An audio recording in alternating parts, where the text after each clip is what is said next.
My dad raised a champagne glass at my mom's birthday party, smiled at 60 people in designer suits, and called me his biggest failed investment. Everyone laughed. I did too. Then, 3 weeks later, his construction empire lost $11 million overnight. If you're into real-life stories where the quiet ones don't stay quiet forever, hit subscribe. And stick around. This one spirals. My name's Ava Callahan, and if you'd asked anyone at that party what I did for a living, they would have said something like, "Oh, she's into content, marketing, internet stuff." Translation? They had no idea, and they didn't care enough to find out. Mom's 58th birthday was at the private event hall inside Riverside Country Club. Crystal chandeliers, polished marble floors, servers gliding around like they were born holding champagne trays. My dad, Martin Callahan, was in his element. Navy custom suit, gold watch, voice loud enough to cut through glass. Callahan Infrastructure had just wrapped 2 major municipal projects. Dad loved to remind everyone. I showed up in a black midi dress from Nordstrom Rack and heels I'd owned for 4 years. Nothing flashy. I learned early, if you look small, people don't feel threatened. I kissed Mom on the cheek. "You look gorgeous." She squeezed my hand. "Thanks, sweetheart. Maybe tonight we can talk about your plans." There it was. My plans. I was 31. I'd been figuring it out for 9 years, according to them. Aunt Denise cornered me near the bar. "So, Ava, still freelancing?" "I run a digital media company," I said. "Oh, honey," she patted my arm. "That's nice." Nice. Dad was holding court with city council members and a few subcontractors. He spotted me and waved me over. "This is my daughter," he told a guy from a steel supplier. "She's our creative spirit." Creative spirit. The man nodded politely. "Oh, marketing?" "More like experimenting," Dad said, grinning. The guy laughed. I smiled. "Let me explain something. I don't correct people anymore. I let them underestimate me. It's cheaper that way." Dinner started. Steak, salmon, roasted asparagus, that overpriced butter that tastes exactly like regular butter but costs triple. Dad stood up halfway through dessert, tapping his glass. "Speech," someone shouted. He adjusted his cuffs, looked at Mom with performative affection. "Helen, you've been my rock for 35 years. You held this family together while I built something real." Applause. He went on about hard work, sacrifice, legacy. Then his eyes drifted to me. "And to my daughter," he said, smiling wide, "every family has one risk that doesn't quite pay off." Laughter rippled across the room. I felt the heat creep up my neck. Dad raised his glass higher. I invested in concrete and steel. Apparently she invested in vibes and Wi-Fi. More laughter. Mom didn't laugh, but she didn't stop him either. Dad leaned forward slightly. "We all love Ava, but let's just say she's proof that business instinct doesn't always run in the bloodline." There it was. Business failure. Out loud in front of 60 people. I took a sip of champagne and forced a smile. "Cheers, Dad." He winked at the table like we were sharing an inside joke. Inside joke. Sure. The night blurred after that. People avoided eye contact with me, or worse, they gave me that tight-lipped pity smile. By the time I got to my car, my phone had 12 notifications, not from family, from clients. 3 campaign performance reports, 2 revenue transfers, 1 acquisition update, and a Slack message from my COO, Ellie. Q2 numbers just finalized. We crossed 47.8 million. Congrats, boss. I sat in my car for a full minute. 47.8 million in revenue this quarter. But sure, vibes and Wi-Fi. Here's what nobody in that ballroom knew. 9 years ago, while Dad was mocking influencers on Sunday dinners, I was learning algorithmic ad placement before most agencies even knew what that meant. I started with a single beauty brand that couldn't afford traditional ads. I built them a digital funnel from scratch. They scaled. I took equity instead of higher fees. That equity turned into 7 figures in 18 months. I reinvested everything. Now I own a majority stake in Lumera Digital Holdings. We manage performance marketing for e-commerce brands, mid-size retailers, and 2 logistics tech firms. We don't do content, we engineer revenue pipelines. We clear 8 figures annually. Quietly. Why quietly? Because when I was 26, I made the mistake of telling Dad I'd landed a $400,000 contract. He said, "That's cute. Call me when you hit 8 figures." So I stopped calling. Back to the party. After Dad's little comedy set, Richard Hale, one of his senior project managers, pulled me aside. "Hey," he said awkwardly, "don't take it personally. He just, you know how he is." I smiled. "Yeah, I do." Richard hesitated. "Actually, weird timing. We're having some supply chain issues on the Eastbrook project. Nothing major, just cash flow tightness until the city reimbursement clears." I nodded. "That sucks." He rubbed the back of his neck. "Dad's stressed." Good. That word sat in my chest and didn't move. Stressed. Dad loved stress when it made him look powerful. He hated it when it made him look vulnerable. When I got home, I didn't cry. I opened my laptop, pulled up Callahan Infrastructure's public filings. Dad had expanded aggressively over the past 18 months. 3 large municipal contracts running simultaneously, heavy leverage on 2 equipment loans, operating line extended. Bold or reckless. Depends who's backing you. See, the thing about construction empires, they look solid, concrete, steel, tangible, but they run on timing. Payments delayed by a city? That hurts. Bonding capacity stretched thin? That hurts more. Suppliers tighten credit terms? That's where things get spicy. And Dad had been stretching. I wasn't planning revenge that night. I was planning clarity. 3 weeks later, clarity showed up. It started with a rumor. Ellie walked into my glass-walled office downtown, my real office, not the co-working space my parents think I rent. "You see this?" He dropped a tablet on my desk. Headline from a regional industry site. "Callahan Infrastructure facing delays on Eastbrook." I raised an eyebrow. That escalated fast. Bonding company flagged them. Apparently there's concern about liquidity. Liquidity. That word again. I leaned back in my chair. Dad had one major silent partner on the Eastbrook deal, a private equity bridge investor that covered part of the upfront cost while the city reimbursement lagged. Short-term money, expensive money, the kind that pulls out the second confidence wobbles. Ellie studied my face. "You okay?" I let out a slow breath. "You know what he said at Mom's party?" Ellie smirked. "I can guess. Business failure." He whistled low. Damn. I stood up and walked to the window overlooking the river. "I don't need to do anything," I said quietly. "If his numbers are as tight as they look, the market will handle it." Ellie folded his arms. "And if it doesn't?" I didn't answer right away. Because here's the truth. I don't destroy people, but I also don't hold them up while they throw stones. That Friday, the private equity firm pulled their bridge extension. Officially, it was reallocation of capital. Unofficially, they didn't like what they saw in Callahan's cash flow projections. Without that extension, Dad had to scramble $11 million to keep Eastbrook alive. $11 million. He didn't have it liquid. Banks don't move that fast. Cities move slower. The market started whispering. Subcontractors got nervous, steel supplier tightened terms, and suddenly the empire didn't look so solid. Saturday morning, Dad called me. I let it ring twice before answering. "What's up?" I said casually. His voice sounded different, not booming, not joking, tight. "Have you heard anything about Eastbrook?" I looked at the skyline outside my window. "Should I have?" Silence. Then, "We're handling it," he said quickly. "Just temporary pressure." Temporary. That word has ruined more businesses than bad math. "I'm sure you are," I replied. He cleared his throat. "Anyway, your mother's still upset you left early that night." I smiled faintly. "Tell her I was busy investing in vibes and Wi-Fi." He didn't laugh this time. And somewhere between that silence and the $11 million hole opening under his flagship project, something shifted. And it wasn't just cash flow, it was power. 3 days after Dad called it temporary pressure, the rumor mill stopped whispering and started screaming. Eastbrook Civic Center officially froze construction. Not paused, frozen. Concrete half-poured, steel skeleton exposed like ribs under skin, equipment sitting idle under gray skies while subcontractors waited for checks that weren't coming. The Regional Business Journal ran it clean.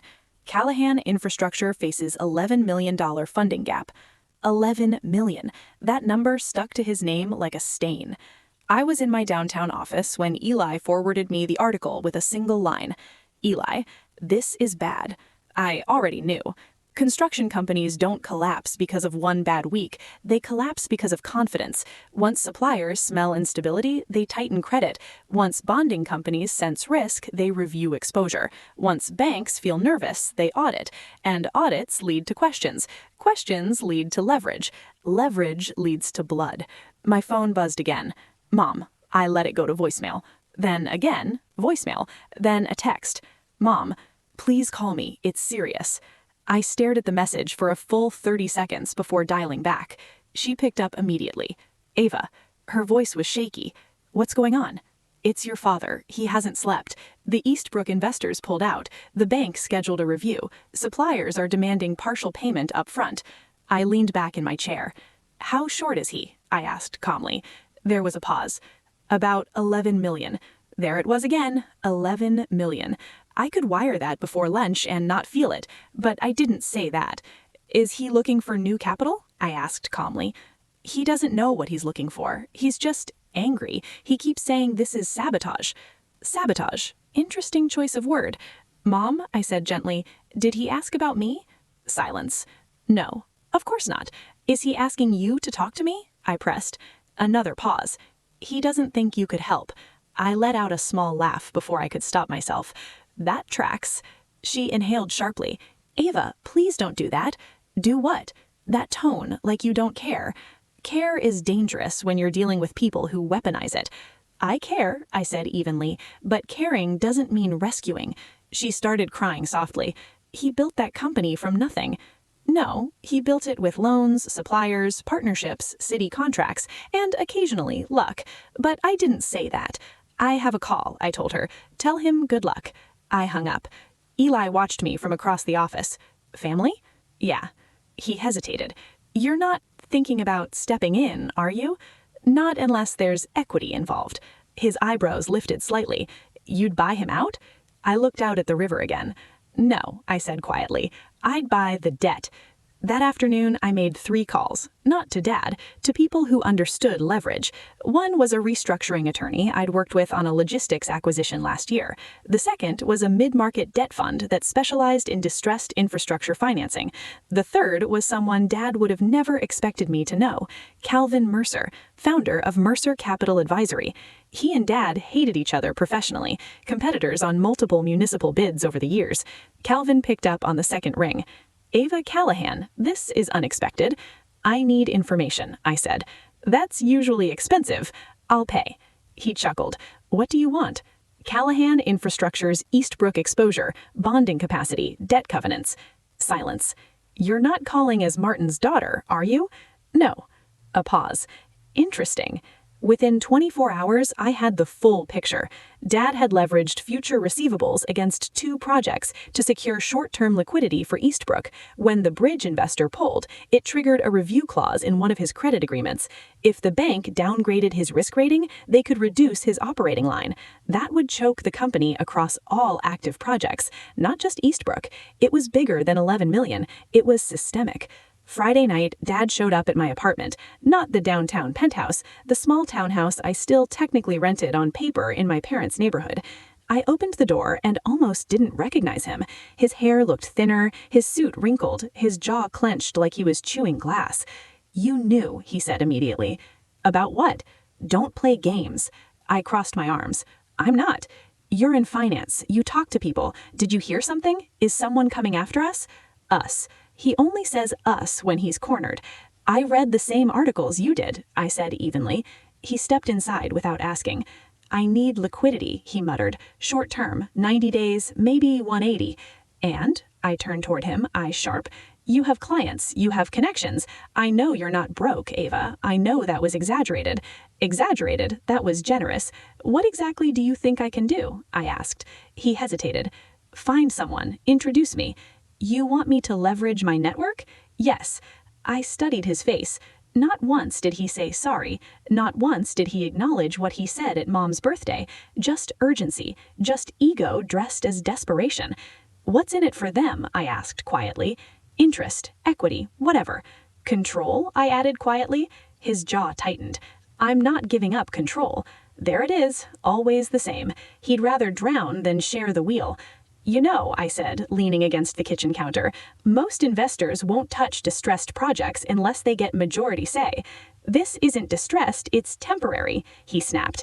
Temporary again. You need 11 million in less than 30 days. That's not temporary, that's structural. His eyes flashed. You sound like you want me to fail. No, I just wasn't willing to bleed for him anymore. I sound like someone who understands numbers. He ran his hair through his hair. Do you have access to that kind of capital? The question hung between us. Finally, direct. I tilted my head slightly. What if I did? He stared at me. Do you? I held his gaze. Yes. His breath caught. How much? More than enough. He swallowed. Then why are we even having this conversation? Help me. Not please, not I'm sorry, just help me, because that's what daughters are for, right? I walked past him to the dining table and sat down. If I stepped in, I said calmly, it wouldn't be a loan. What would it be?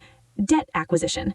He frowned, meaning I'd purchase your short-term exposure directly through an entity. His eyes narrowed. You'd own my debt? Yes. That's insane.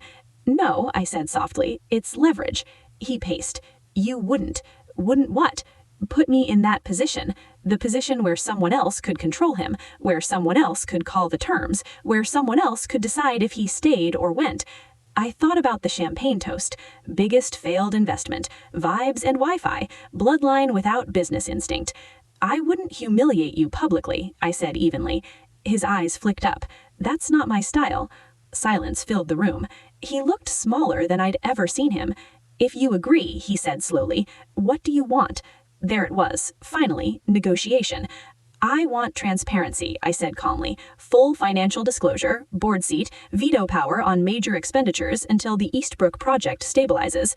His face hardened. You don't trust me. I let out a short laugh. You trust me? That hit. He didn't answer. I'm not asking to run your company, I continued. I'm asking to protect capital. And if you say no, then you find someone else. He stared at me like he was trying to see something he'd missed for 31 years. When did you become like this? He asked quietly. Like what? Strategic? Calm? Unapologetic? I've always been like this, I said. You just never looked. He left without committing. Sunday morning, industry news broke again. Mercer Capital Advisory had submitted a preliminary proposal to acquire portions of Callahan Infrastructure's municipal portfolio. Hostile, strategic, predatory. Dad called me at 6:12 a.m. His voice wasn't angry anymore. It was scared. If Mercer buys that debt, he'll dismantle everything. I stared at the sunrise through my penthouse windows. Well, I said softly, maybe you shouldn't have underestimated the people who understand leverage. There was a long pause. Then, make me an offer. And just like that, the man who once toasted to my failure was asking for my terms. The second my dad said, make me an offer, I knew something had permanently shifted. Not just in his company, in him, in us. You don't go from mocking your daughter in front of 60 people to negotiating with her unless the ground under your feet is actually cracking. I didn't answer him right away. I'll have my attorney draft terms, I said calmly. You have an attorney? He asked. I almost smiled. Yes, Dad. Adults tend to. He exhaled sharply through his nose. This isn't a joke. I know. When? You'll have it by tomorrow. I hung up before he could say anything else. By noon, my conference room downtown was full. Eli, my restructuring attorney, Dana Ruiz, and Trevor Lynn, who managed structured debt acquisitions for us. Dad thought I did marketing. Meanwhile, I was structuring 8-figure instruments before breakfast. Dana flipped through the preliminary exposure breakdown on her tablet. He's over-leveraged across 3 municipal receivable bridges. Eastbrook is just the trigger. I know, I said. Trevor nodded. If Mercer steps in, they won't just patch it, they'll strip it. Exactly, I said. Eli looked at me carefully. So what are we actually doing here? Saving him or positioning? I didn't answer right away. That question mattered. I walked to the glass wall overlooking the river again. The skyline looked steady, clean, certain. Construction never is. He built his identity on control, I said quietly. I'm not here to destroy him. Trevor leaned back. But But I'm done being his safety net while he treats me like a punchline. Dana tapped her pen lightly. Then the structure needs to reflect that. It did. We drafted a debt acquisition vehicle through one of my holding entities, Northline Strategic. Northline would purchase the $11 million short-term exposure and assume position ahead of any external buyout attempt. In exchange, 40% convertible equity trigger if benchmarks weren't met within 12 months, mandatory board seat, financial oversight committee, executive compensation review clause, and personal guarantee reduction phased only after stabilization. Translation: I wasn't taking his company. I was putting rails on it. If he performed, he kept majority control. If he didn't, I could convert and step in. Clean, clinical, fair. When I emailed the term sheet that evening, I didn't add a personal note, just subject, proposed stabilization terms. He called within 10 minutes. You want oversight on executive compensation? He snapped. Yes. That includes mine. Yes. You think I'm the problem? I think ego is expensive. Silence. You're enjoying this, he said. No, I replied honestly. I'm not. And I wasn't. This didn't feel like revenge. It felt like gravity. He read further down the sheet. Convertible trigger at 12 months? If benchmarks aren't met. And if they are, you keep your majority position. You'd walk away? I'd walk back. A long pause. You don't trust me. I inhaled slowly. Dad, 3 weeks ago you called me a business failure in front of 60 people. His breathing shifted. That was a joke. No, I said quietly. It wasn't. He didn't argue. He couldn't. I built that company, he muttered, and I built mine. The difference is, I don't need to belittle you to feel secure about it. That one landed. He went quiet. Then, if I sign this, you're not going to parade it around. No, you won't embarrass me. I don't humiliate people for sport. Another long silence. You really have 11 million liquid? Yes. Where? In places you never asked about. He exhaled slowly. I need to think. You have 48 hours before Mercer escalates. I know. The next day, industry chatter exploded. Mercer Capital increased their exploratory bid. It wasn't official yet, but word was spreading through subcontractor circles. Confidence was dropping, and confidence is oxygen in construction. Mom showed up at my penthouse unannounced. Not the townhouse, the penthouse. She stood in the hallway outside my door, looking stunned when I opened it. I didn't know, she whispered. About what? This. She stepped inside slowly, staring at the floor-to-ceiling windows, the marble kitchen, the skyline. You said you were doing okay, she said faintly. I am. How long? Years. Your eyes. Why didn't you tell us? I held her gaze. When would I have? She swallowed hard. We thought you were struggling. You never asked, I said gently. You assumed. She walked to the window and placed her hand against the glass. Your father feels like he's drowning. I nodded once. He is. You could fix it. Yes, but you won't just give it to him. No. She turned around slowly. Why? Because giving without boundaries teaches people nothing. Because rescuing someone who mocks you teaches them you'll always come back. Because respect given without requirement doesn't stick. I'm offering help, I said carefully, not surrender. She studied me like she was seeing me for the first time. You're not angry, she said softly. No, you're steady. I learned that from him. That broke something in her face. 46 hours after I sent the term sheet, Dad called. Come to the office, he said. I hadn't stepped inside Callahan Infrastructure headquarters in 6 years. The building still smelled like drywall and stale coffee. Employees avoided eye contact as I walked past the reception desk. Dad's door was closed. When I stepped in, he was standing behind his desk, staring at the city through his own windows. He looked smaller than I remembered, older. He didn't turn around when he spoke. If I sign this, you win. I shut the door behind me. This isn't about winning. It feels like it. I stepped closer. You want the truth? He nodded slightly. You lost the second you decided humiliating you made you look strong. His shoulders stiffened. I didn't think. No, I interrupted gently. You didn't. Silence. I spent years trying to impress you, and when that didn't work, I stopped trying. I built something anyway. He finally turned around. I didn't know. You didn't want to. That hit deeper than anger would have. He walked back to his desk and picked up the term sheet. My own daughter putting oversight on my compensation, he muttered. My own father thinking I was incapable of business, I replied evenly. He stared at the paper for a long time. Then he signed it, just like that.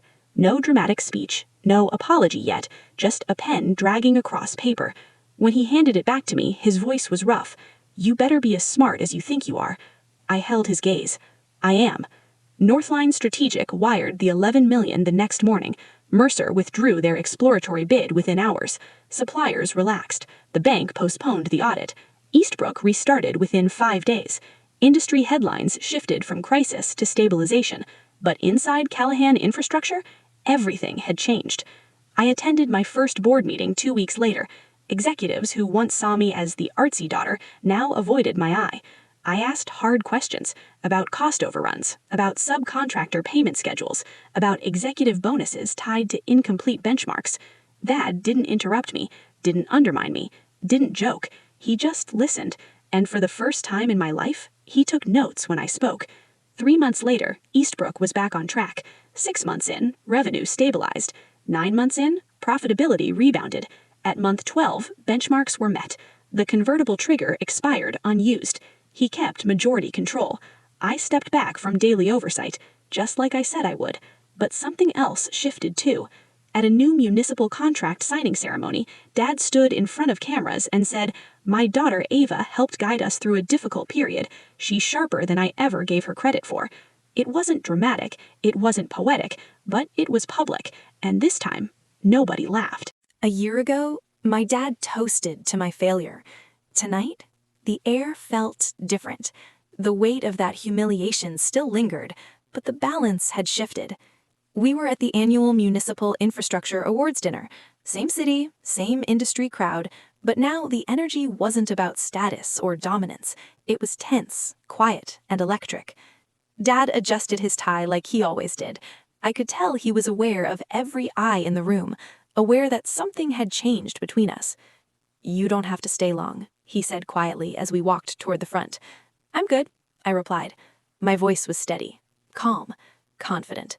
He nodded once. No sarcasm, no critique, just acknowledgement. That alone sent a shiver through me. Inside, the room buzzed with conversation. Callahan Infrastructure had clawed its way back into stability, thanks to the careful structure we implemented. Eastbrook was moving at 80% completion, supplier relationships restored, bank confidence slowly returning. $11 million had almost crushed him. Instead, it became the crucible that reshaped him. We walked to our table. Richard Cole, Dad's longtime operations director, leaned toward me. "Never thought I'd see the day," he murmured. "See what?" "You running numbers like a shark in that boardroom." I let a small smile curl my lips. "You thought I was still playing with Canva templates?" He flinched slightly. "Fair." Dad stood when his name was called to accept a Regional Excellence Award. He moved slower than he used to, his posture tighter, more deliberate, less swagger, more weight. He thanked the city, the contractors, the teams, but then he paused. "There was a moment last year," he said, his voice steady but low, "when we faced an $11 million gap, a gap that could have taken everything my team built and everything I thought I was down in a week." The room went silent. People leaned in. "I've always believed strength meant control. It turns out that sometimes strength isn't taking. Strength is listening. Strength is knowing when to ask for perspective." He looked directly at me. "My daughter Ava reminded me of that strength." The words landed like stones in water, quiet but heavy. People glanced at each other, catching the gravity. Not ridicule, not pity, recognition. "She stepped in when I was blind," he admitted. "Not to save me, not to overtake me, but to guide, to show me what I could not see." I held his gaze. No reaction, no gloating, just presence. "Discipline," he muttered under his breath, almost to himself. That word, one he had never, ever used for me before.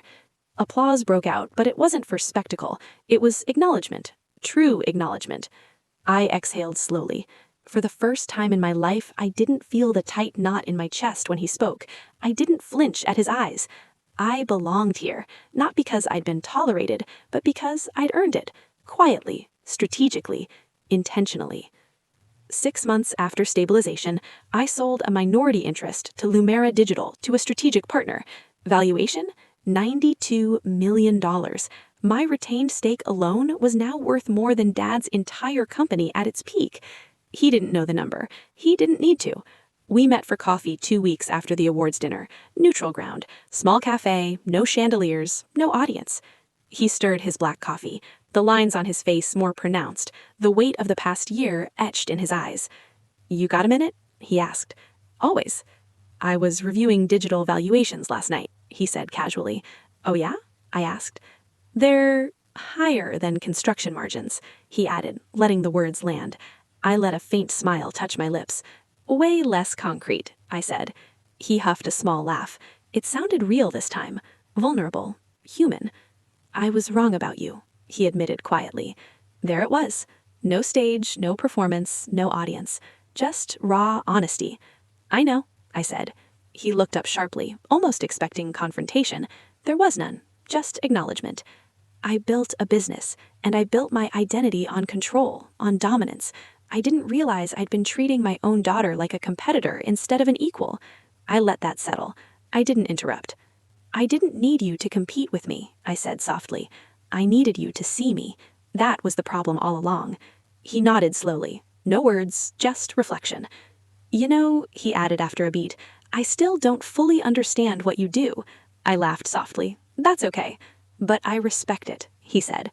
That was heavier than any understanding. Respect. Not everything turned into a fairy tale. We still argue, he still defaults to control when stressed, he still tries to fix problems instantly instead of analyzing. But now he stops himself faster. He calls before making major financial decisions, not for permission, but for perspective. And when I give it, he listens. The oversight clause expired after 12 months. I could have converted, taken the company, reclaimed control. I didn't. I didn't want the company. I wanted him to learn, to grow, to respect. And he did. Slowly, messily, but genuinely. One evening, about 18 months after Mom's birthday disaster, we were back at Riverside Country Club for her birthday. Same chandeliers, polished floors, smaller crowd, no awards, no cameras. Dad tapped his glass for a speech. My stomach didn't tighten this time. "Helen," he said warmly, "you've kept me grounded longer than I deserved." Soft laughter. Then his eyes moved to me. "And Ava." Pause. The room felt heavier now, all attention subtly drawn. My smartest investment wasn't in real estate or steel. It was the one I didn't understand at the time.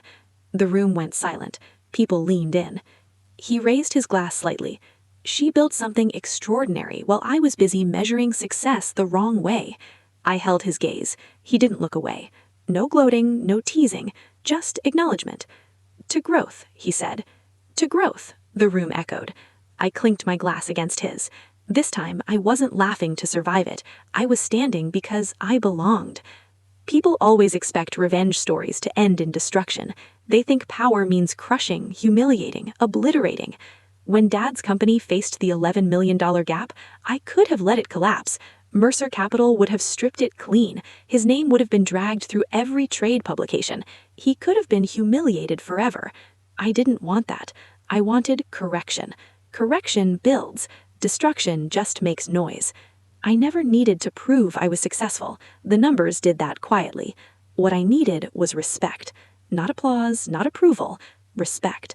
Respect comes from knowing you can build your own empire and choosing not to burn theirs when you finally can. Last week, Dad called me from a job site, steel beams rising behind him, wind loud in the receiver. "You got a minute?" I asked. "Always." "I'm reviewing financing on the Riverside expansion. Want your eyes on it before I lock terms." I smiled to myself. "Send it over." He hesitated. "And Ava?" "Yeah?" "I'm proud of you." Not performative, not loud, not theatrical, just real. For the first time, the ache that used to crave those words didn't hurt anymore. The girl once toasted as a business failure didn't destroy an empire. She rebuilt the man who underestimated her. And sometimes that hits harder.